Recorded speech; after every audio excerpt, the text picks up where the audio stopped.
Alors dans cette vidéo, je vais vous parler de 5 bonnes raisons de venir vivre en Angleterre, notamment à Londres. Tout simplement parce que moi ça fait 2 ans que j'y vis et je m'y plais énormément. Cette vidéo notamment pour les personnes en fait voilà, qui souhaiteraient peut-être aller vivre à l'étranger, avoir une expérience de vie à l'étranger mais qui n'osent pas franchir le pas pour plusieurs raisons, que ce soit pour la barrière de la langue ou parce qu'il est assez difficile d'aller vivre dans un pays dont on ne connaît pas forcément la culture, dont on ne connaît personne. Je sais qu'il est difficile de sortir de sa zone de confort, mais moi si je peux vous aider à travers cette vidéo, ça me fera énormément plaisir. Mon premier point, la première bonne raison de venir vivre à Londres, c'est le travail. Tout simplement parce que contrairement à en France, il est extrêmement facile de trouver un job, notamment dans tout ce qui va être le domaine de la restauration, voilà, travailler dans les bars, les restaurants, en tant que réceptionniste. C'est extrêmement facile parce que ici les gens sont moins regardants du diplôme et plus regardants de vos compétences en fait et de votre motivation. C'est-à-dire que si t'as pas forcément d'expérience mais que tu te débrouilles en anglais, bah, ils vont te laisser ta chance, ils vont juste te faire un entretien, voir tes motivations, etc.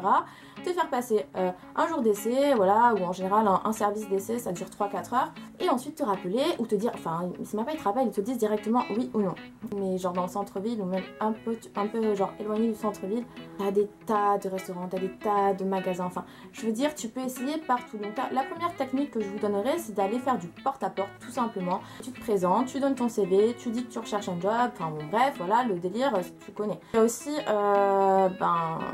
les sites internet, notamment Gumtree, qui est on va dire l'équivalent du Bon Coin français, mais sur ce site tu trouves énormément d'offres d'emploi, pareil dans tous les domaines. Aussi je dirais que tu as beaucoup d'agences d'intérim ici pour lesquelles en fait tu peux travailler, tu t'inscris, tu vérifies tous les jours les offres d'emploi et vraiment en 1 heure tu peux trouver un taf pour la journée ou pour le lendemain ou pour une semaine. C'est assez bien payé comparé à la moyenne des jobs ici en Angleterre. Donc voilà, venir travailler en Angleterre c'est super bien, notamment pour apprendre la langue parce que tu seras souvent au contact des clients, donc tu devras te forcer à parler anglais. D'autant plus que ici les gens ont plus cette mentalité de formation. En France, les gens ils veulent soit que tu arrives avec ton expérience, soit que tu arrives avec tes diplômes, ou en général, si tu as soit l'un c'est pas bon, si tu as l'autre c'est pas bon, il faut avoir les deux. Et les gens n'ont pas de patience en France pour te former, pour t'apprendre les choses, tu vois. Enfin, de mon expérience que j'ai eue, les gens sont un peu cons. Hein. Aussi en Angleterre, en fait, il y a tellement voilà, de personnes qui viennent de différents horizons, qui arrivent voilà, seulement pour trouver du travail, pour acquérir de l'expérience, que les gens sont beaucoup plus ouverts à former les nouveaux, qui sont beaucoup plus attentifs, beaucoup plus à l'écoute, qui sont vraiment là pour te former, pour te pousser à réussir. Et voilà, je trouve que c'est un très bon point, donc si tu veux venir travailler en Angleterre, viens. Un second point que j'apprécie énormément ici, c'est la politesse. La politesse et le respect en fait des autres lorsque tu viens en communauté quoi. Par exemple, quelque chose que je trouve assez mignon, c'est que les gens, quand tu les rencontres, ils sont vachement genre expressifs, ils sont gentils. Pas que c'est forcément de la gentillesse, genre ils te kiffent de ouf et tout, tu vois. C'est pas non plus de l'hypocrisie, mais c'est juste de la politesse. Et c'est une politesse en fait qui te fait du bien en fait. Ça fait du bien de voir des gens qui sont souriants, qui te donnent des petits surnoms. Voilà, on a tous eu ces clients qui nous donnaient des petits surnoms, genre Lovely, My Heart, Sweetheart, Darling, Honey. On a des petits surnoms genre Mon petit cœur, Chérie. Mon amour, tu vois, alors qu'en France déjà tu vas trouver ça super déplacé parce que tu te dis non, les personnes qui m'appellent comme ça ou les personnes que j'appelle comme ça c'est mes potes, c'est ma famille. Non, c'est juste une forme de gentillesse, une forme de politesse. Ils te demandent même comment ça va. La première fois que je suis rentrée dans un coffee shop ici en Angleterre, la meuf au bar elle me fait Hi, how are you? Genre je me suis retournée pour voir si elle parlait pas à quelqu'un derrière moi, mais vraiment parce que j'étais là, pourquoi elle me demande comment ça va, tu vois, genre je la connais pas et tout. On est mal habitué je pense en France parce qu'on est très individualiste. Alors qu'un simple comment ça va, bonjour, enfin t'as passé une bonne journée, ben ça fait du bien quoi. T'accordes de l'importance aux gens, les gens t'accordent de l'importance. Et moi je trouve ça plutôt cool. Il y a des règles pour te faciliter la vie, parce que c'est une grande ville où il y a beaucoup de gens. Par exemple tu vas dans le métro, je ne sais pas comment ça se passe dans les villes de France. Personnellement je suis de Bordeaux, nous on n'a que le tram. Le tram et le bus, ici tu prends le métro, tu vas dans les escalators. Et ben t'as toujours une file où tu te mets sur la droite en fait pour les gens qui attendent que l'escalator fasse le travail à leur place. Donc, si jamais t'es pressé ou quoi que ce soit, et ben tu as toujours la file de gauche qui est libre en fait pour les personnes qui veulent avancer normalement.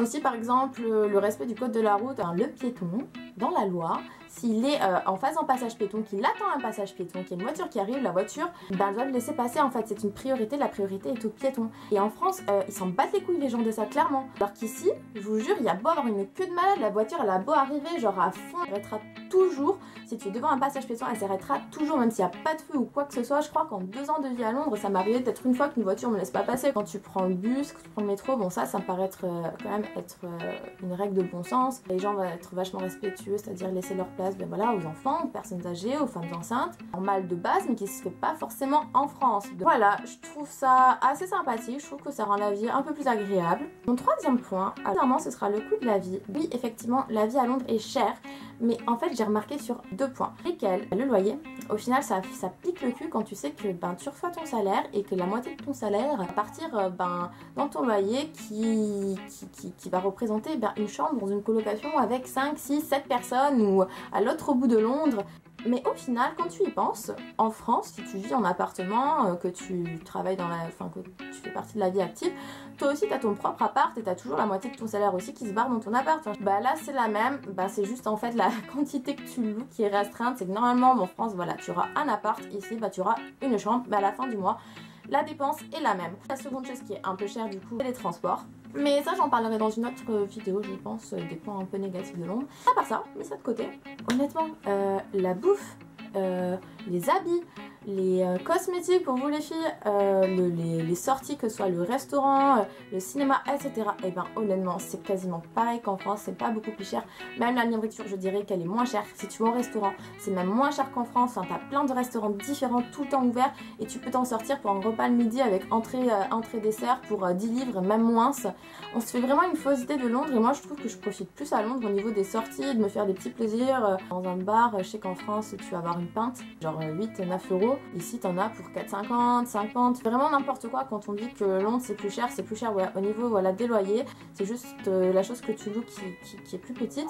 Et après, je dirais que ouais, c'est les transports qui sont chers, mais tout le reste autour, tu peux t'en sortir, aller faire tes courses, avoir des légumes, de la viande, etc. pour allez, 10 pounds de la semaine. Et d'ailleurs, dernièrement, j'ai remarqué que c'était quasiment la même chose, le pound et l'euro, donc maintenant tu peux pas vraiment dire que l'Angleterre c'est super cher. Un autre point positif que je kiffe de ouf, c'est les magasins. Les magasins sont ouverts super tard, genre boutiques de vêtements, etc. Tu peux trouver les magasins, genre si tu vas à Oxford Street, qui va fermer vers 22h, voire certains même vers 23h. Des magasins genre Sainsbury ou même des fast-food, McDonald's, etc. qui sont ouverts H24. Si jamais, bah, pour n'importe quelle raison, t'as pas pu aller faire tes courses, t'as rien à manger chez toi ou quoi que ce soit, ou qu'importe, tu vois, tu peux aller à 3-4 heures du matin, aller t'acheter un bon fromage ou aller t'acheter une bouteille d'eau ou peu importe, enfin même un chargeur. Une fois mon chargeur il s'est cassé dans la nuit et du coup j'étais en acheter un à 4 heures du matin.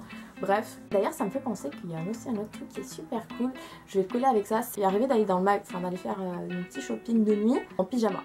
Bon, j'avais pas les chaussons, mais j'étais vraiment en bas de pyjama, haut de pyjama. Les gens ils s'en battent clairement, mais clairement de ta gueule quoi. Tu peux en fait te ramener de n'importe quelle façon, n'importe quelle heure du jour et de la nuit. Enfin, ils s'en fichent en fait, tu vis ta vie. Et je sais qu'il y a beaucoup de personnes qui se sentent mal en France et qui sont attirées en fait par les pays un peu anglo-saxons où on prête moins attention justement à ton style vestimentaire, même à ton look, tu vois, tes cheveux, ton apparence, tes tatouages, tes piercings. C'est vrai qu'ici, ben, j'ai vraiment croisé de tout, mais vraiment de tout. Et des super mecs tatoués, des gens qui avaient des crêtes comme ça, un mec qui était habillé avec une jupe écossaise, des talons super haut de drag queen. Les gens ne les regardent pas, on s'en fiche ici. Tu peux vivre ta vie tranquillement finalement. Mon dernier point, auquel je ne m'attendais absolument pas non plus en arrivant ici, c'est que bien que l'on vive dans une ville très moderne, on va dire très industrialisée, qu'il y a beaucoup de bâtiments, etc., c'est qu'il y a énormément de coins de nature en fait. C'est quand même une ville qui reste assez naturelle dans le sens où il y a énormément de parcs, on est très proche des forêts, il y a beaucoup de jardins et en fait je pense que chaque quartier, la fin du quartier, enfin il y a chacun a son parc ou son square, etc. Finalement tu vois, quand tu as envie de te dépayser un peu, tu as juste à prendre le métro et tu peux aller dans des parcs naturel, dans des forêts, et même si jamais t'as pas envie d'aller très loin de chez toi, avoir un parc dans ton coin de rue, c'est super relax. En automne c'est juste magnifique avec toutes les couleurs flamboyantes des feuilles, genre rouge, jaune, vert. En été c'est super cool aussi si tu veux aller chiller avec tes potes et tout dans les parcs où tu peux te mettre en maillot de bain et bronzer. Bon voilà, on n'est pas à côté de la plage, on fait comme on peut, c'est assez sympa. Donc Voilà, du coup cette vidéo est terminée, j'espère qu'elle vous a plu. Laissez-moi des petits commentaires pour me dire ce que vous avez aimé, ce que vous n'avez pas forcément aimé. Ça vous donne une motivation supplémentaire pour vivre en Angleterre. Si jamais vous venez, si jamais, voilà quoi. Bye!